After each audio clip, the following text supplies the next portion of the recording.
Hello students, as level chemistry chapter is chemical bonding, lecture number 8। आज के lecture में हम ये स्टडी करने जा रहे हैं what is dative covalent bond. Dative covalent bond क्या होता है, डेटिव कोवेलेंट बॉन्ड को हम कैसे डिफाइन करते हैं और क्या कंडीशंस हैं जो ज़रूरी हैं for the formation of dative covalent bond. इस लेक्चर के एंड में मैं आपको कुछ क्वेश्चंस भी बताऊंगा जो कॉमनली आपके एग्जाम्स में पूछे जाते हैं। तो सबसे पहली बात, हम ये जान लेते हैं कि डेटिव कोवलेंट बॉन्ड होता क्या है।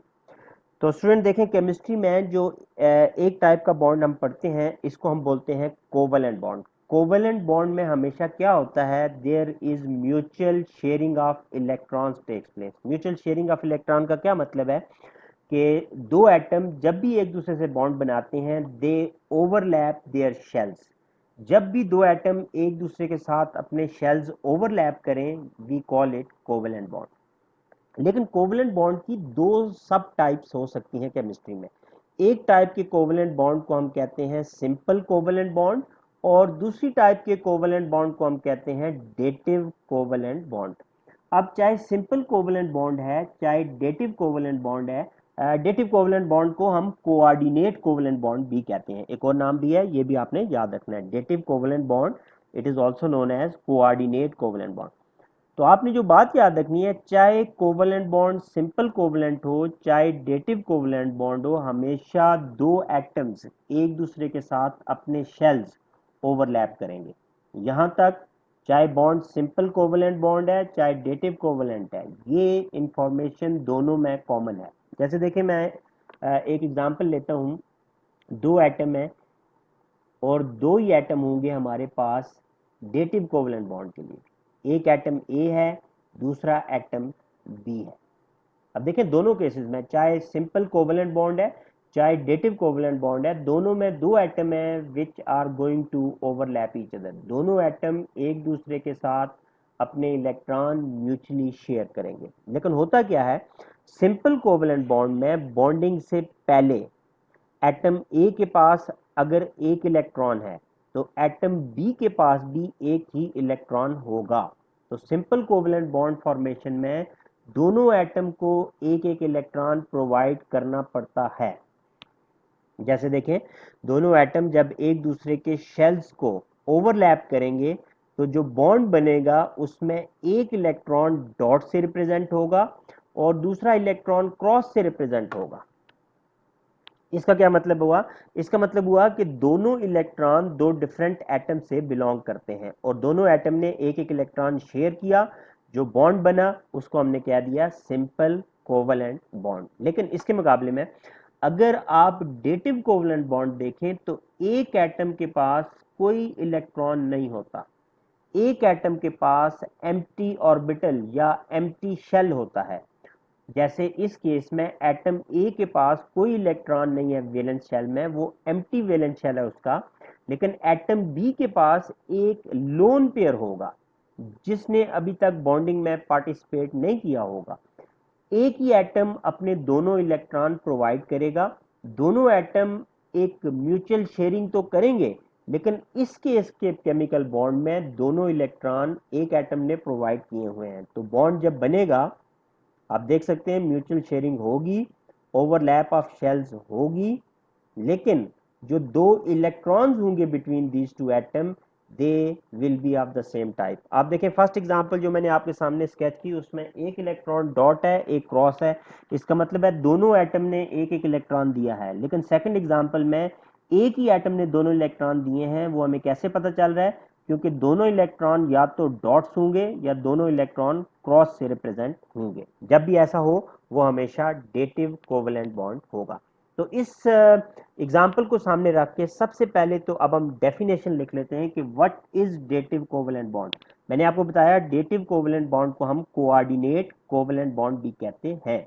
और जब भी कभी किसी कंपाउंड में डेटिव कोवेलेंट बॉन्ड हो या कोऑर्डिनेट कोवेलेंट बॉन्ड हो तो उस कंपाउंड को हम कोऑर्डिनेशन कंपाउंड या कॉम्प्लेक्स भी कहते हैं। डेटिव कोवेलेंट बॉन्ड से कोऑर्डिनेशन कंपाउंड बनते हैं या कॉम्प्लेक्स बनते हैं। डेफिनेशन लिखें, covalent bond in which bonding electron pair is provided by one atom but mutually shared by both the atoms is known as dative covalent bond.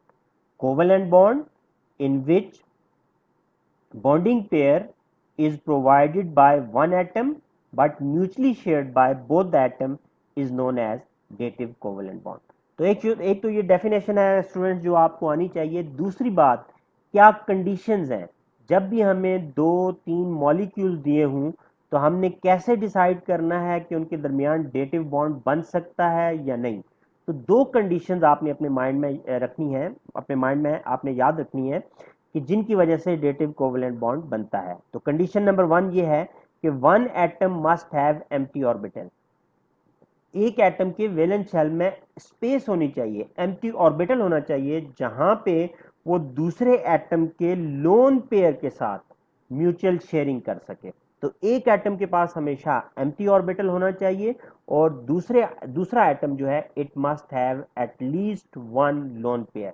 Lone pair मैं पहले बता चुका हूं, जिसने अभी तक बॉन्डिंग में पार्टिसिपेट ना किया हो उसको लोन पेयर कहते हैं।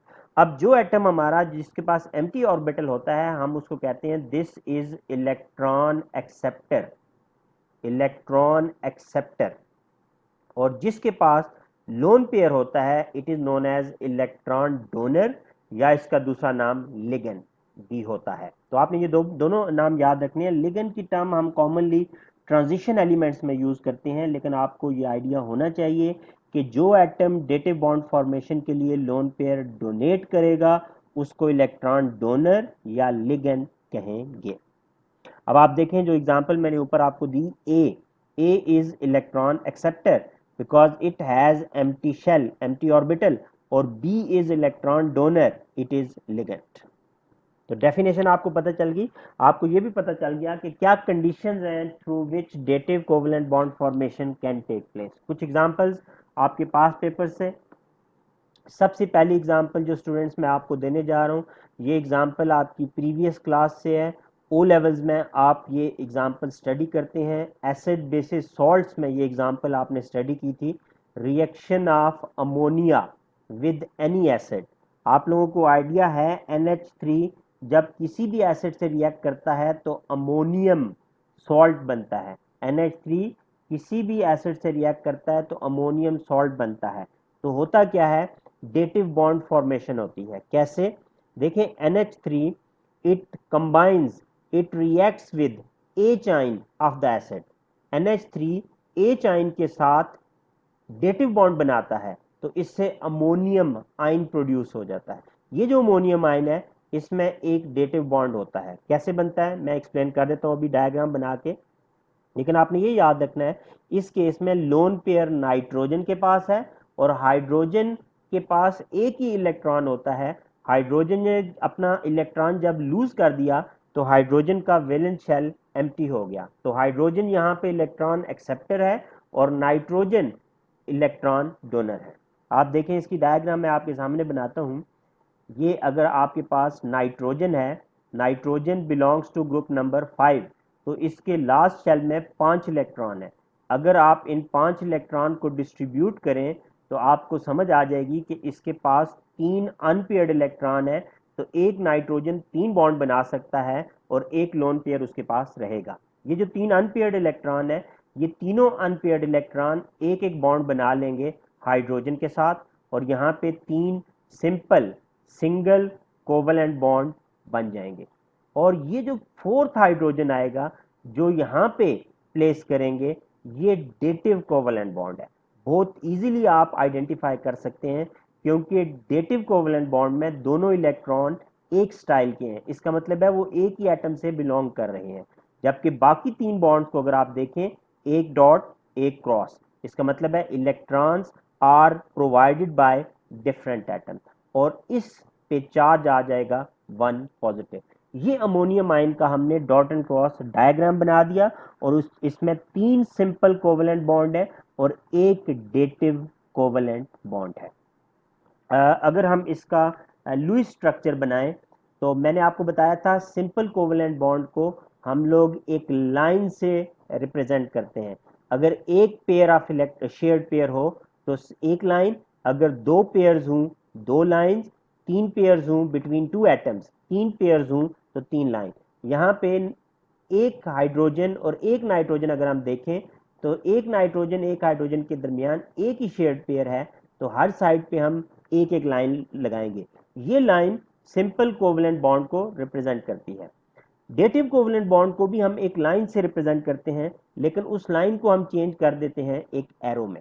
तो आपने याद रखना है simple covalent bond simple line है, लेकिन डेटिव कोवलेंट बॉन्ड की रिप्रेजेंटेशन के लिए हम एक एरो यूज करते हैं, और एरो की डायरेक्शन हमेशा डोनर से एक्सेप्टर की तरफ होनी चाहिए। एरो की डायरेक्शन हमेशा डोनर टू एक्सेप्टर होनी चाहिए। अब आप हर साइड पे एच अगर प्लेस कर दें तो बड़ी इजीली आप आइडेंटिफाई कर सकते हैं कि इनमें से कौन सा बॉन्ड डेटिव कोवलेंट बॉन्ड है। हम एक बात याद रखनी है स्टूडेंट्स आपने यहाँ पे, हम dative covalent bond coordinate covalent bond को एरो से रिप्रेजेंट करते हैं, लेकिन strength of covalent bond and dative covalent bond एक जैसी होती है। अब यहाँ पे ये चारों बॉन्ड जो है, इन चारों बॉन्ड की स्ट्रेंथ एक जैसी है, इससे फर्क नहीं पड़ता कि वहां पे डेटिव कोवलेंट बॉन्ड है या सिंपल कोवलेंट बॉन्ड है। तो ये बात आपने याद रखनी है। एक और बात यहाँ पे मैं आपको बता दूं, आपके एमसीक्यू में बहुत कॉमनली पूछी जाती है, वो बात ये है कि जो अमोनियम कंपाउंड होते हैं,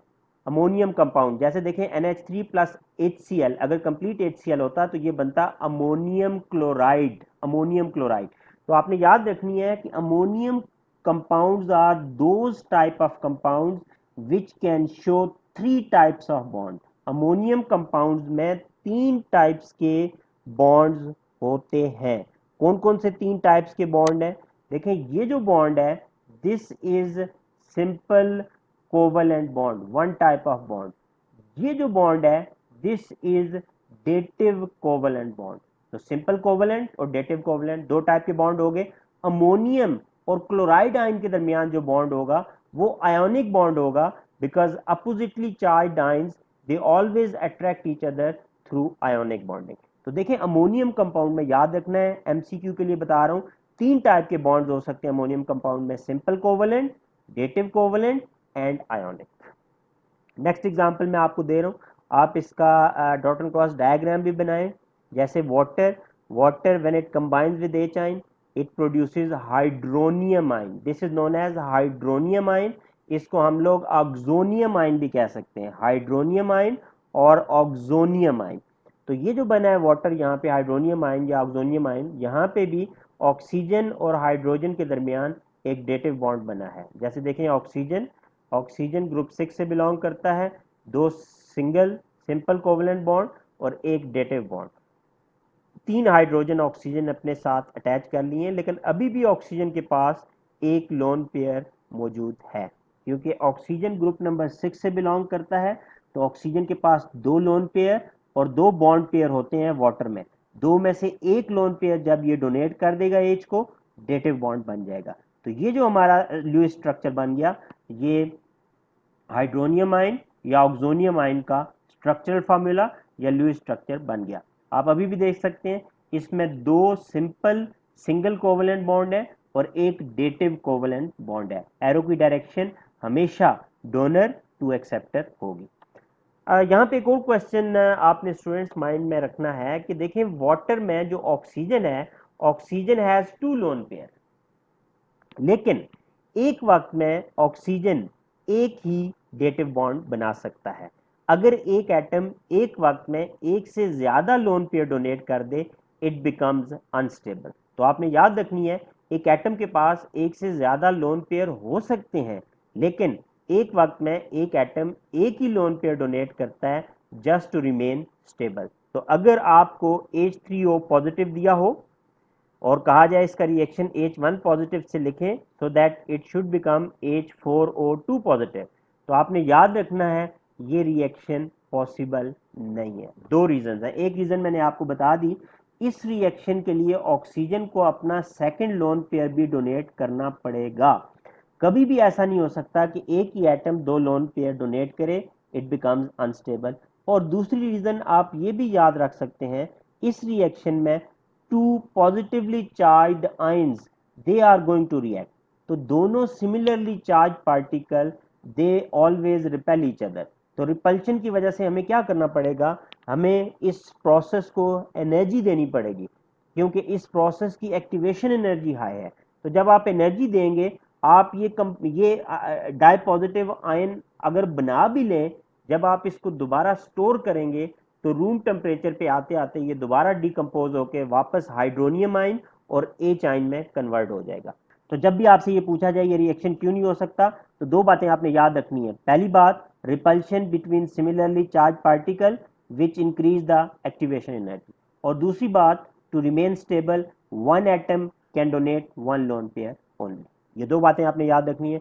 why this reaction is not feasible, not possible. कुछ एग्जांपल्स आपके फर्दर पास्ट पेपर से।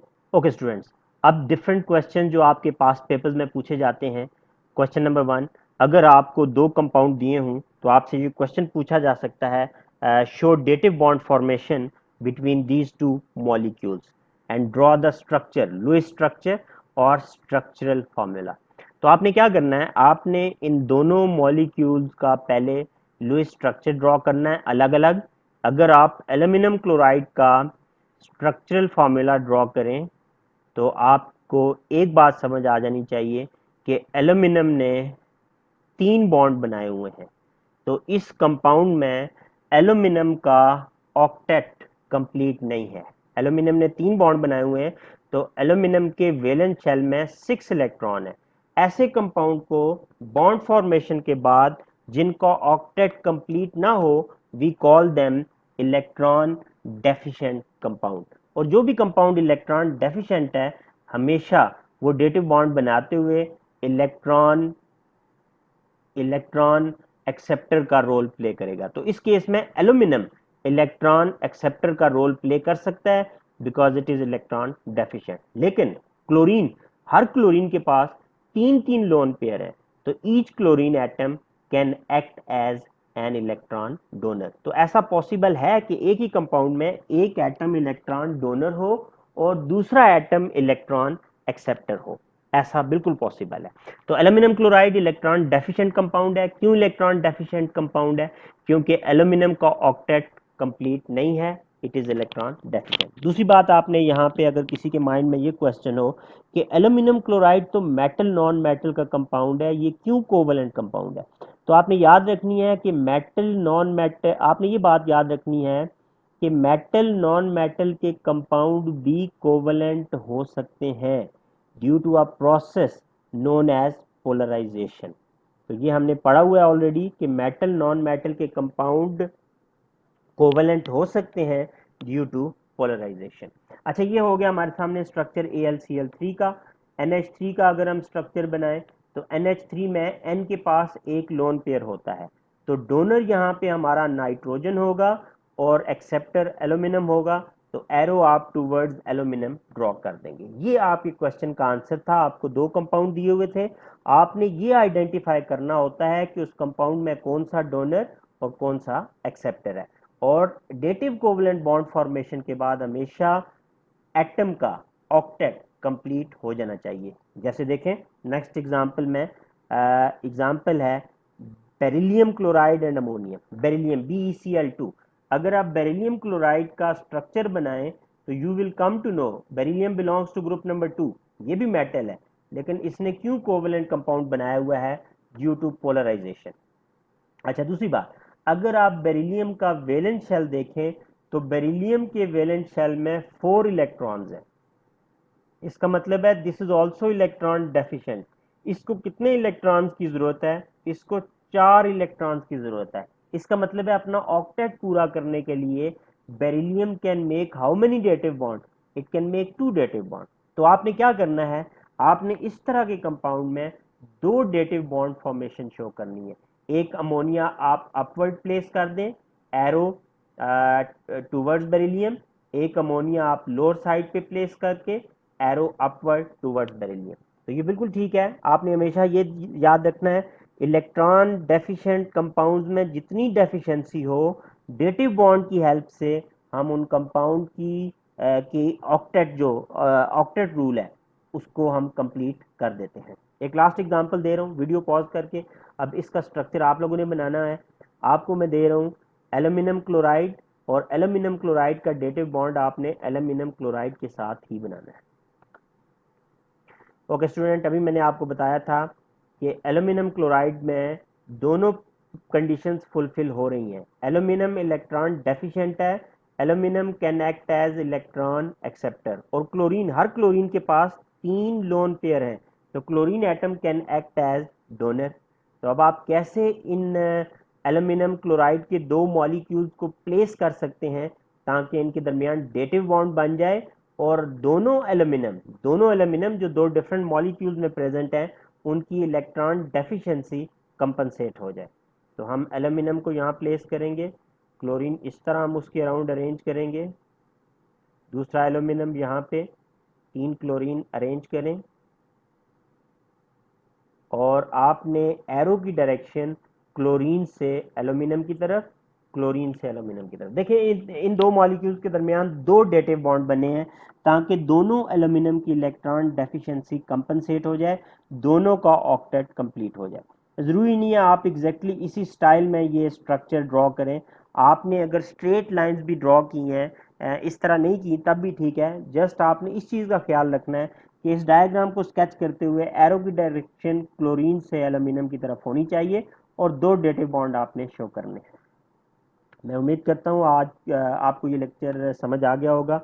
किसी भी क्वेश्चन, कोई भी क्वेश्चन जो आपके माइंड में हो, किसी भी क्वेश्चन की सूरत में आप कमेंट्स में अपना फीडबैक भी दें और वो क्वेश्चन भी लिख दें, मैं उसका आंसर आपको दे दूंगा। Thank you for your time, bye.